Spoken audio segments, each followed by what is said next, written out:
Nuevamente tengan ustedes muy buenos días.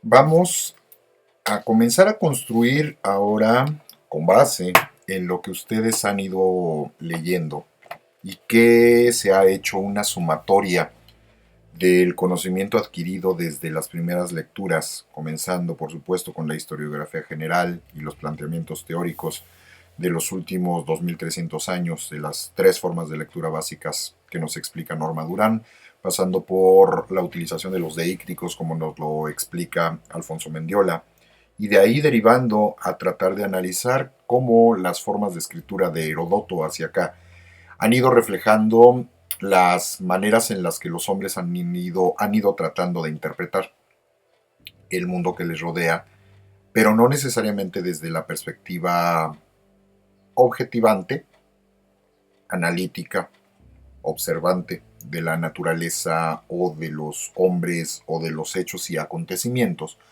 como nosotros acostumbramos a hacerlo en época contemporánea. Como hemos observado en un principio, la búsqueda del uso de la historia tiene la intención de educar al ciudadano, en un principio de la cultura grecolatina, posteriormente al nuevo ciudadano, cuando la cultura romana se cristianiza y se convierte ahora en el modelo del ciudadano, pero ya no del modelo terrestre, sino del modelo universal, desde la perspectiva católica cristiana específicamente, y que nos lleva en el mundo medieval a ver cómo se especializan ya los frailes, los monjes, que predominantemente, no significa que sean los únicos, pero predominantemente ahora ellos son los que tienen el control sobre el flujo de la información, dada la circunstancia que vive el pueblo común y corriente. Este refinamiento nos lleva a que la parte ya alta de la Edad Media, ya casi en la transición hacia lo que nosotros, no quiero decir malamente, pero que debemos de manejar con más cuidado el concepto del inicio del Renacimiento, nos llevan a tratar de entender algunos personajes que van a ser fundamentales dentro de la teoría interpretativa que se va a dar, sobre todo en la transición hacia el mundo renacentista, donde sí, efectivamente ahora van a ser laicos los que van a iniciar el proceso de interpretación de una manera más continua y más clara, como ustedes de hecho ya lo han visto en el caso del Príncipe, tanto de Maquiavelo como en los Ricordati de Guicciardini, pero dándonos cuenta que ellos, no por no ser religiosos, dejan de lado la perspectiva y la forma de entender y explicar el mundo del ámbito religioso.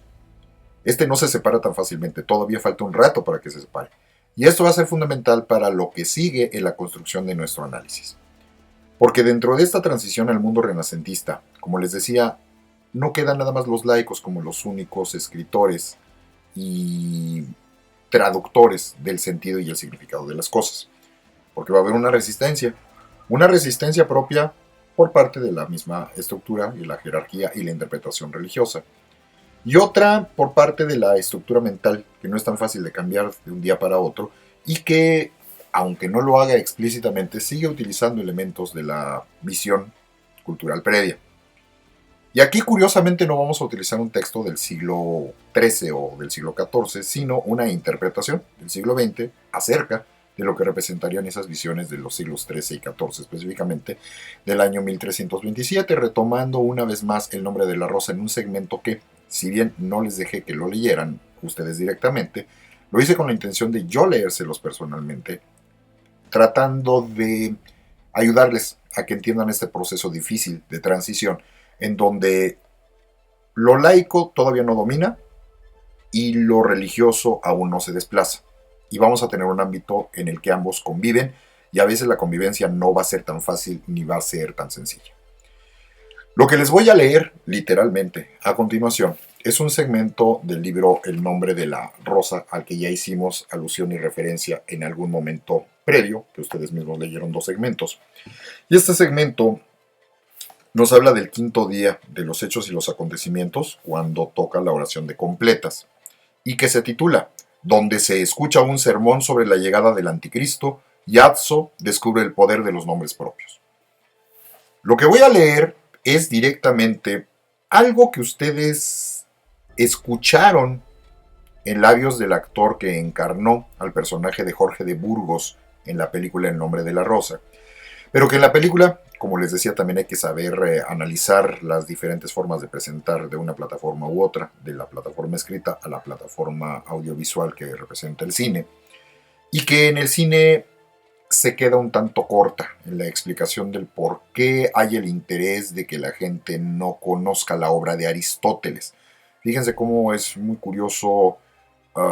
Nosotros hemos aprendido de manera casi automática cómo a través del Renacimiento viene el rescate de la antigüedad clásica, ¿no?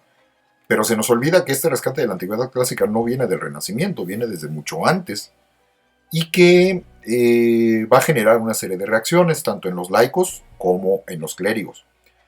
Y a mí me da la impresión de que el maestro Humberto Eco, desde su punto de vista, desde su perspectiva analítica de la semiótica, es decir, ir a la raíz profunda, si hay alguien que es maestro en ver más allá de lo evidente, es justamente él a través de la construcción del lenguaje, nos muestra en este texto que él ha construido con base en lo que sabe y lo que conoce, cómo es esta estructura de pensamiento de aquella época, en donde lo que ya se conoce, lo que ya se sabe, particularmente lo establecido a través de las vidas de los santos, como lo veíamos particularmente en el caso de Santiago de la Vorágine y los mínimos dos ejemplos que les puse, nada más en el caso de Santa María Egipciaca y en el caso de San Nicolás, ¿no? Estas vidas ejemplares de cómo las cosas ya están hechas, están escritas, están designadas por una línea divina y el hombre lo que tiene que hacer es acatarlas. ¿Para qué les digo en el caso de lo que representa el Nuevo Testamento y particularmente sobre el punto en el que se enfoca Humberto Eco, que es en el Apocalipsis de San Juan, que ha sufrido una serie de análisis e interpretaciones,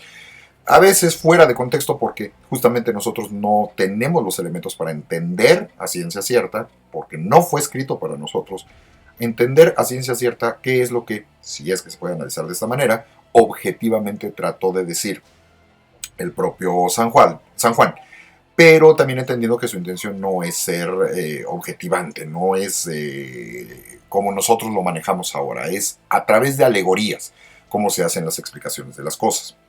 Justamente con ello y con la base interpretativa que representa magníficamente el personaje de Jorge de Burgos, que además, ubiquen ustedes, es otra alegoría dentro de la novela de Humberto Eco, porque Jorge de Burgos es un bibliotecario que además es ciego y es sapientísimo.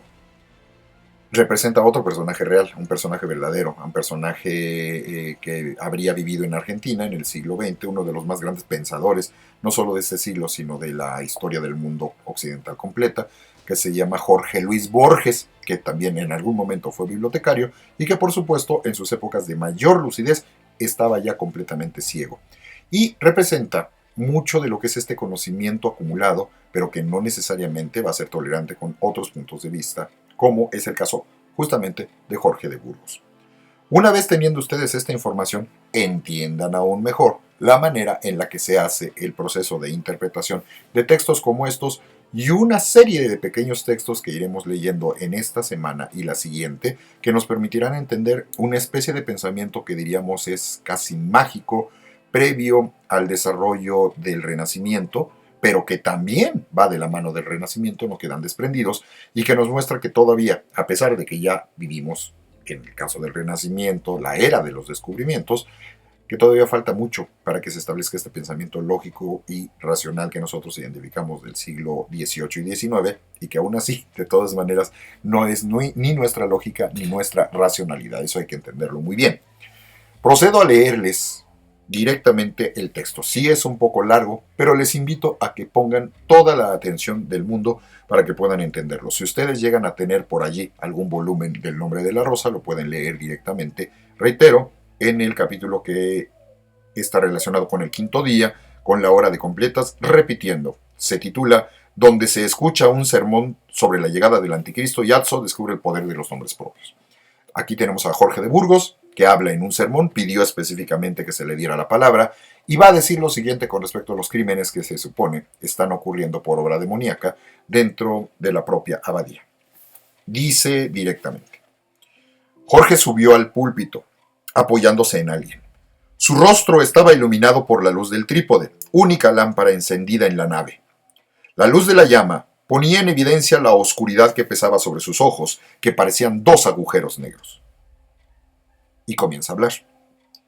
Queridísimos hermanos, empezó diciendo, Y vosotros, amados huéspedes, si queréis escuchar a este pobre viejo, los 4 muertos que afligen a nuestra abadía, para no decir nada de los pecados antiguos y recientes cometidos por los más desgraciados de entre los vivos, no deben, lo sabéis, atribuirse a los rigores de la naturaleza, que con sus ritmos implacables administra nuestra jornada en esta tierra desde la cuna a la tumba. Quizá todos penséis que, por confusos y doloridos que os haya dejado esta triste historia, no alcanza vuestras almas, porque todos, salvo uno, sois inocentes, y cuando éste sea castigado lloraréis, sin duda, la ausencia de los desaparecidos, pero no tendréis que defenderos de ninguna acusación ante el tribunal de Dios. ¿Eso pensáis? ¡Locos!, gritó con voz terrible. ¡Locos y temerarios! El que ha matado soportará ante Dios la carga de sus culpas, pero solo porque ha aceptado ser el intermediario de los decretos de Dios. Así como era preciso que alguien traicionase a Jesús para que pudiera cumplirse el misterio de la redención, y sin embargo, el Señor decretó la condenación y el oprobio para el que lo traicionó, del mismo modo, alguien en estos días ha pecado trayendo muerte y destrucción. Pero yo os digo que esta destrucción ha sido, si no querida, al menos permitida por Dios para humillación de nuestra soberbia. Calló, y su mirada vacía se dirigió a la lóbrega asamblea, como si con los ojos pudiese captar las emociones, mientras que de hecho eran sus oídos los que saboreaban el silencio y la consternación que imperaban en la nave. En esta comunidad, prosiguió, serpentea desde hace mucho el áspid del orgullo. ¿Pero qué orgullo? ¿El orgullo del poder en un monasterio aislado del mundo? Sin duda que no. ¿El orgullo de la riqueza? Hermanos míos, antes de que resonaran en el mundo conocido los ecos de las largas querellas sobre la pobreza y la posesión desde la época de nuestro fundador, incluso habiéndolo tenido todo, no hemos tenido nada, porque nuestra única riqueza verdadera siempre ha sido la observancia de la regla, la oración y el trabajo. Pero de nuestro trabajo, del trabajo de nuestra orden y en particular del trabajo de este monasterio, es parte incluso esencial el estudio y la custodia del saber. La custodia, digo, no la búsqueda, porque lo propio del saber, cosa divina, es el estar completo y fijado desde el comienzo en la perfección del verbo que se expresa a sí mismo. La custodia, digo, no la búsqueda, porque lo propio del saber, cosa humana, es el haber sido fijado y completado en los siglos que se sucedieron entre la predicación de los profetas y la interpretación de los padres de la Iglesia. No hay progreso, no hay revolución de las épocas en las vicisitudes del saber, sino, a lo sumo, permanente y sublime recapitulación. La historia humana marcha con movimiento incontenible desde la creación a través de la redención, hasta el retorno de Cristo triunfante que aparecerá rodeado de un nimbo para juzgar a vivos y muertos. Pero el saber divino y humano no sigue ese curso. Firme como una roca inconmovible, nos permite cuando somos capaces de escuchar su voz con humildad, seguir y predecir ese curso, pero sin que éste haga mella en él. Este párrafo, paréntesis, este párrafo es absolutamente fundamental. La importancia de la misión de los hombres es la preservación, no el cambio. Mucho ojo, como la película ahí sí lo deja perfectamente claro en sus pequeños párrafos. Yo soy el que es, dijo el Dios de los hebreos. Yo soy el camino, la verdad y la vida, dijo nuestro Señor. Pues bien, el saber no es otra cosa que el atónito comentario de esas dos verdades. Todo lo demás que se ha dicho fue proferido por los profetas, los evangelistas, los padres y los doctores para iluminar estas dos sentencias. Y a veces, algún comentario pertinente se encuentra incluso en los paganos, que no las conocían y cuyas palabras han sido retomadas por la tradición cristiana. Paréntesis nuevamente, hay que entender que aquí ya se habla de parte del rescate de esta antigüedad grecolatina y que no es propia nada más del mundo medieval. Recuerden que esto nos ambientaría en los años de los alrededores de 1327. Retomo. Pero aparte de eso no hay nada más que decir. Sí, en cambio, que meditar una y otra vez, que glosar, que conservar. Esta, y no otra, era y debería ser la misión de nuestra abadía, de su espléndida biblioteca. Se cuenta que en cierta ocasión un califa oriental entregó a las llamas la biblioteca de una famosa ciudad, y que mientras ardían aquellos millares de volúmenes decía que podían y debían desaparecer, porque o bien repetían lo que ya decía el Corán y por lo tanto eran inútiles, o bien contradecían lo que afirmaba ese libro que los infieles consideran sagrado y por lo tanto eran dañinos. Los doctores de la Iglesia, y nosotros con ellos, no razonaron así. Todo aquello que comenta e ilumina la Escritura debe ser conservado, porque extiende la gloria de las divinas Escrituras. Todo aquello que contradice lo que ellas afirman no debe ser destruido, porque sólo si se lo conserva es posible contradecirlo a su vez, por obra del que sea capaz, y haya recibido la misión de hacerlo, del modo y en el momento que el Señor disponga. O sea, no se debe de destruir todo, porque también sirve para demostrar la gloria del Señor.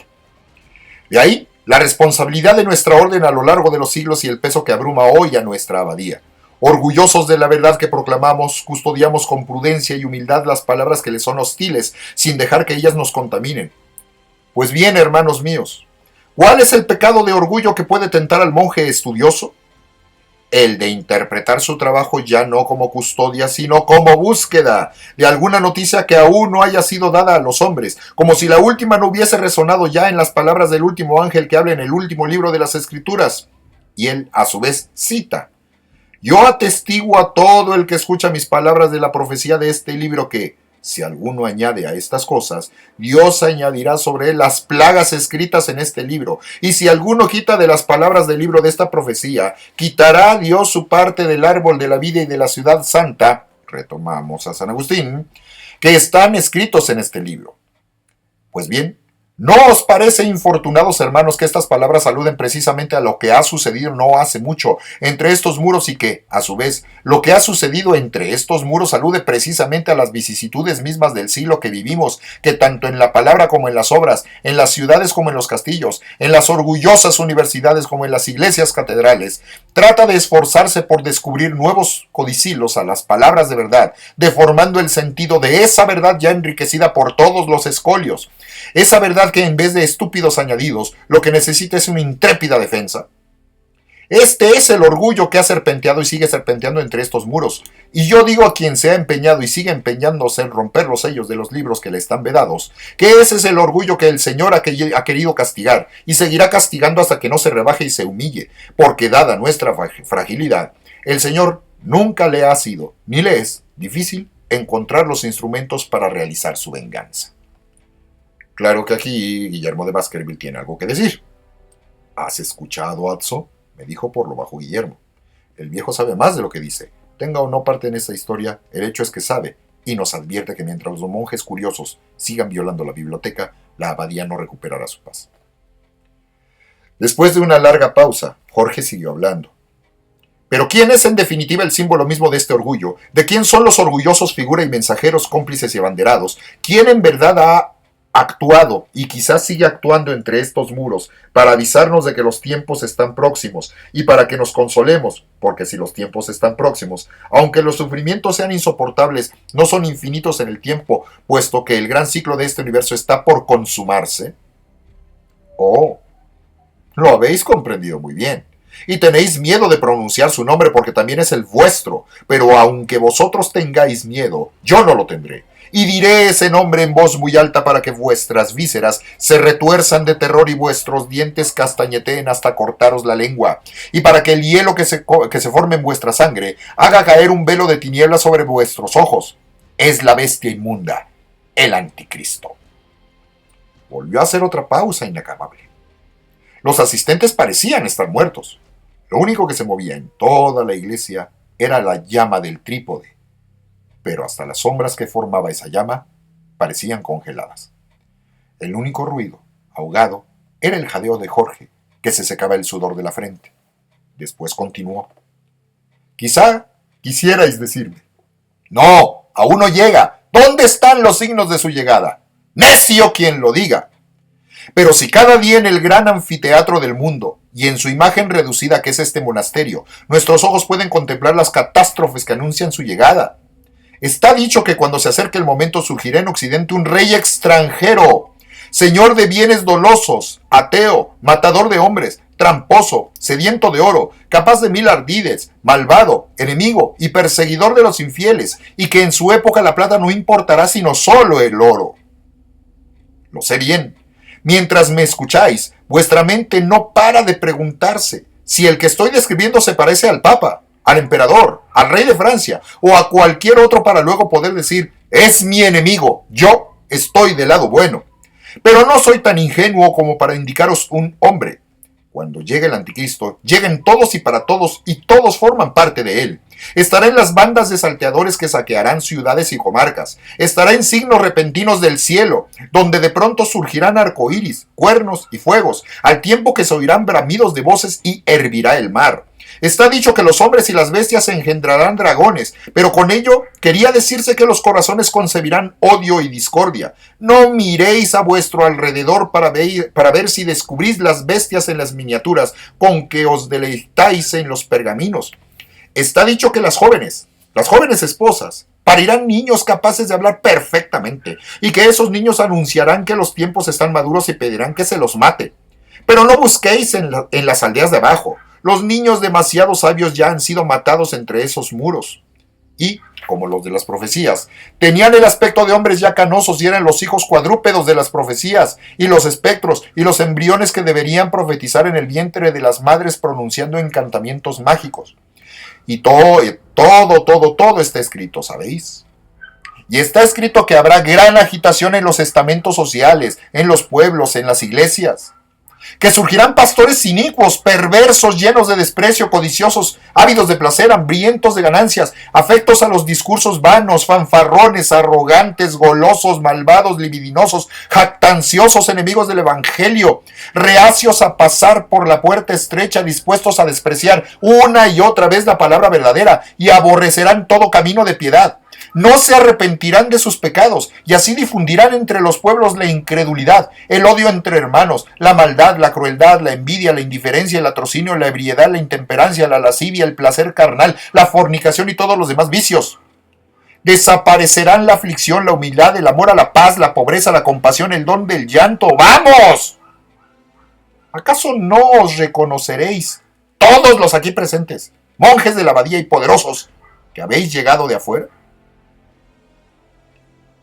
Y será entonces, o sea, precisamente ahora, esto lo dice Jorge tronando, cuando el anticristo que pretende imitar a nuestro Señor hará su blasfemia parucía. En esa época, o sea, en esta, todos los reinos se verán trastocados, quedarán sumidos en la escasez y en la pobreza, y la penuria durará muchos meses, y habrá inviernos de un rigor desconocido, y los hijos de esa época, o sea, de esta, ya no contarán con nadie que administre sus bienes y conserve los alimentos en sus almacenes y serán humillados en los mercados de compra y venta. Bienaventurados los que entonces ya no vivan, o los que, si viven, logren sobrevivir. Llegará entonces el hijo de la perdición, el adversario que se gloria y se hincha de orgullo exhibiendo innumerables virtudes para engañar al mundo entero y para prevalecer sobre los justos. Siria se derrumbará y llorará por sus hijos. Cilicia erguirá su cabeza hasta que aparezca el que está llamado a juzgarla. La hija de Babilonia se levantará del trono de su esplendor para beber del cáliz de la amargura. Capadocia, Licia y Licaonia doblarán el espinazo porque multitudes enteras serán destruidas en la corrupción de su iniquidad. Por todas partes surgirán campamentos de bárbaros y carros de guerra para ocupar las tierras. En Armenia, en el Ponto y en Bitinia, los adolescentes morirán por la espada, las niñas caerán en cautiverio, los hijos y las hijas consumarán incestos. Pisidia, que tanto se enorgullece de su gloria, será obligada a arrodillarse. La espada se descargará sobre Fenicia, Judea se vestirá de luto y se preparará para el día de la perdición que merece por su impureza. Por todas partes, cundirá entonces el espanto y la desolación. El anticristo arrasará Occidente y destruirá las vías de comunicación. Sus manos empuñarán la espada y arrojarán fuego y todo lo quemará con la violencia de la llama enfurecida. Su fuerza será la blasfemia, su mano el engaño, su derecha la destrucción, su izquierda será portadora de tinieblas. Por estos rasgos se lo reconocerá. Su cabeza será un fuego ardiente, su ojo derecho estará inyectado en sangre, su ojo izquierdo será de un verde felino, y tendrá 2 pupilas, y sus párpados serán blancos, y su labio inferior será grande, su fémur será débil, los pies grandes, el pulgar chato y alargado. Parece su propio retrato, comentó Guillermo con voz burlona y casi inaudible. La frase era muy impía, pero se la agradecí, porque ya se me estaban poniendo los pelos de punta, dijo Watson. Apenas pude contener la risa hinchando los carrillos y soltando luego el aire sin abrir los labios. En el silencio que siguió a las últimas palabras del viejo, el ruido que hice se oyó clarísimo, pero por suerte, todos pensaron que era alguien que tosía, o lloraba, o temblaba estremecido, y todos tenían razón para ello. Y en ese momento, estaba diciendo Jorge, todo se hundirá en la arbitrariedad. Los hijos levantarán la mano contra los padres, la mujer urdirá intrigas contra el marido acusará a la mujer ante la justicia, los amos serán inhumanos con los sirvientes y los sirvientes desobedecerán a los amos, ya no habrá respeto por los ancianos, los adolescentes querrán mandar, todos pensarán que el trabajo es un esfuerzo inútil, en todas partes se elevarán cánticos de gloria a la licencia, al vicio, a la disoluta libertad de las costumbres, y a continuación vendrá una ola de estupros, adulterios, perjurios, pecados contra natura y enfermedades, vaticinios y encantamientos, y aparecerán en el cielo cuerpos voladores. Surgirán entre los cristianos falsos profetas, falsos apóstoles, corruptores, impostores, brujos, violadores, avaros, perjuros y falsificadores. Los pastores se convertirán en lobos, los sacerdotes mentirán, los monjes desearán las cosas del mundo, los pobres no acudirán en ayuda de los jefes, los poderosos no tendrán misericordia, los justos se volverán testigos de la injusticia. Todas las ciudades serán sacudidas por terremotos. Habrá pestes en todas las comarcas. Habrá tempestades de viento que levantarán inmensas nubes de tierra. Los campos quedarán contaminados. El mar secretará humores negruzcos. Se producirán prodigios desconocidos en la luna. Las estrellas se apartarán de su trayectoria normal. Otras estrellas desconocidas surcarán el cielo. En verano nevará y apretará el calor en invierno, y habrán llegado los tiempos del fin y el fin de los tiempos.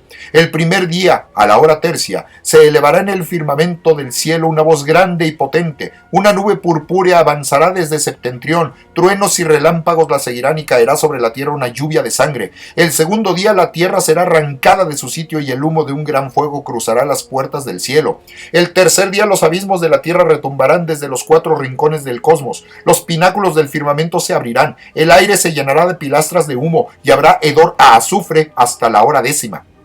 El cuarto día, al comienzo de la mañana el abismo se licuará y emitirá truenos y los edificios se derrumbarán. El quinto día, a la hora 6ª, se destruirán las potencias de luz y la rueda del sol y habrá tinieblas en el mundo hasta la noche y las estrellas y la luna no cumplirán su misión. El sexto día, a la hora 4ª, el firmamento se partirá de oriente a occidente y los ángeles podrán mirar hacia la tierra a través de la hendidura de los cielos y todos los que están en la tierra podrán ver a los ángeles que mirarán desde el cielo. Entonces todos los hombres se esconderán en las montañas para huir de la mirada de los ángeles justos, y el séptimo día llegará Cristo en la luz de su Padre. Y entonces se celebrará el juicio de los buenos y su asunción, en la eterna buenaventuranza de los cuerpos y las almas. Pero no meditaréis sobre esto la noche, orgullosos hermanos. No serán los pecadores quienes vean el alba del 8º día, cuando una voz suave y melodiosa se eleve desde oriente hasta el medio del cielo y se manifieste el ángel que gobierna a todos los otros ángeles santos, y todos los ángeles avancen con él sentados en un carro de nubes, corriendo llenos de júbilo por el aire para liberar a los elegidos que han creído, y todos juntos se regocijen porque se habrá consumado la destrucción de este mundo. No nos regocijaremos con orgullo esta noche, pero sí meditaremos sobre las palabras que pronunciará el Señor para alejar de su lado a los que no hayan merecido la absolución. Alejaos de mí, malditos, desapareced en el fuego eterno que os han preparado el diablo y sus ministros. Vosotros mismos os lo habéis merecido, gozad ahora de vuestro premio. Alejaos de mí, bajad a las tinieblas exteriores y al fuego inextinguible. Yo os he dado forma y vosotros habéis seguido a otro. Os habéis hecho sirvientes de otro amo. Id a vivir con él en la oscuridad. Con él, con la serpiente que no da tregua en medio del chirrido de los dientes. Os di oídos para que escuchaseis las escrituras y escuchasteis las palabras de los paganos. Os hice una boca para que glorificaseis a Dios y la usasteis para las falsedades de los poetas y para los enigmas de los bufones. Os di los ojos para que vierais la luz de mis preceptos y los usasteis para escudriñar en las tinieblas. Soy un juez humano pero justo. A cada uno daré lo que se merece. Quisiera tener misericordia de vosotros, pero no encuentro aceite en vuestros vasos. Estaría dispuesto a apiadarme de vosotros, pero vuestras lámparas serán veladas por el humo. Alejaos de mí, así hablará el Señor. Y entonces aquellos, y nosotros, quizá, bajaremos al suplicio eterno.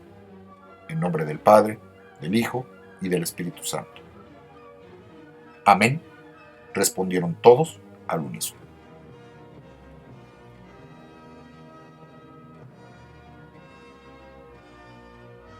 Este segmento que acabo de leerles nos permite darnos una idea cabal de lo que, por supuesto, en la reconstrucción que está haciendo Umberto Eco, marcaba mucho de la línea del pensamiento de los frailes que interpretaban los designios de Dios a través de las Sagradas Escrituras y a través de las vidas de los santos padres de la Iglesia, con respecto a lo que ellos veían en la cotidianidad. Entiéndase que en ese mundo no se piensa por sí solo, no se tiene solo una opinión. Nosotros nos quejamos que en el mundo contemporáneo vivimos literalmente una era de opinionitis, le llaman algunos.